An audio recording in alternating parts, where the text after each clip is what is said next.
These are the three practices that have transformed my work life. I have been inundated with lesson planning as a teacher, as an entrepreneur, and a leader, thinking about all the various things that I have to do. It can be a lot. So, how do I get it all done? How do I stay focused on what is most important? It is all about these three practices. They're all in my planner, but I'm giving you a sneak preview with a link in the description to these 3 pages from the planner, and they are specifically adapted for leaders. So, let's get into it. So this is my 3 favorite pages from my Work Less, Teach More planner. They have been adapted specifically for you as leaders. So you can see the 3 on the left. Here's the first one, which is really just kind of a brainstorm planning approach.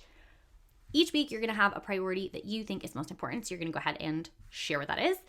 Then you have a 50-40-10 breakdown. I like this percentage. You can, of course, change yours, but I think you should be coaching or in classrooms 50% of the time as an instructional leader. This can be more. I think this is a great baseline. 40% of your time should be spent on professional learning. This is professional learning for you as the leader, so you learn how to do your job better and help everybody else do theirs better. Finally, I think it's best to invest in building capacity as your last 10%. That way, you just have less on your plate and everybody else is able to do their job without you, which is what we ultimately want. On the right here, I have a ton of activities and resources that I've shared for free on my YouTube channel and my podcast, elsewhere. Feel free to add a comment below if you need help looking for this, but skim through my other YouTube videos first. These are all things that might help you. Here, you just want to plan out what is your target percentage? What are your go-to activities that are going to make this a reality for you in each week? Now, here are the practices that I love. Each day, I want you to ask 2 questions. These are huge. 1, what is most essential today? Most essential. That means there's one thing. One thing is most important. Everything else is secondary or below secondary. So you have to name one thing, you pick one thing, and you stick to it. If you get that one thing done, celebrate.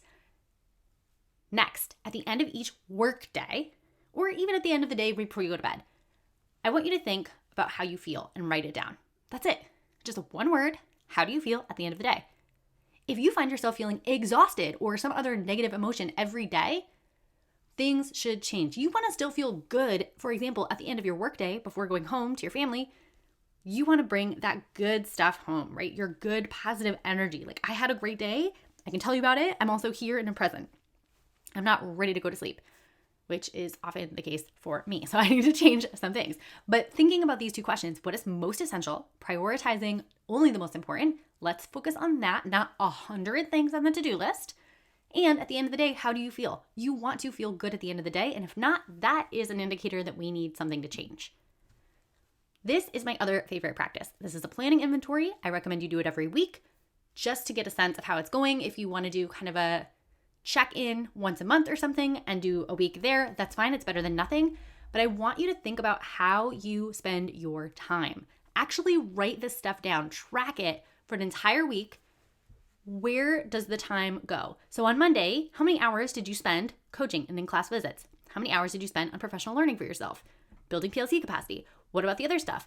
Then I want you to add it all up for the week. Tell me how many hours for each and what is the percentage of time? Of all the time that you have in your workday, what was the percentage of time spent? And what was the other stuff going on that didn't fall into these 3 instructional leadership buckets? Name them, see what can come off your plate. This is a really good step 1 to figuring out how do you make more time for the stuff that really matters. First, you got to figure out where all your time is going. Then you can start to take some things out. I have a lot more ideas for how to do this, but we are going to keep this video short. If you can do 3 things this week to give yourself some more space to do the things that matter, do those 3 things. Ask yourself what is most essential every day.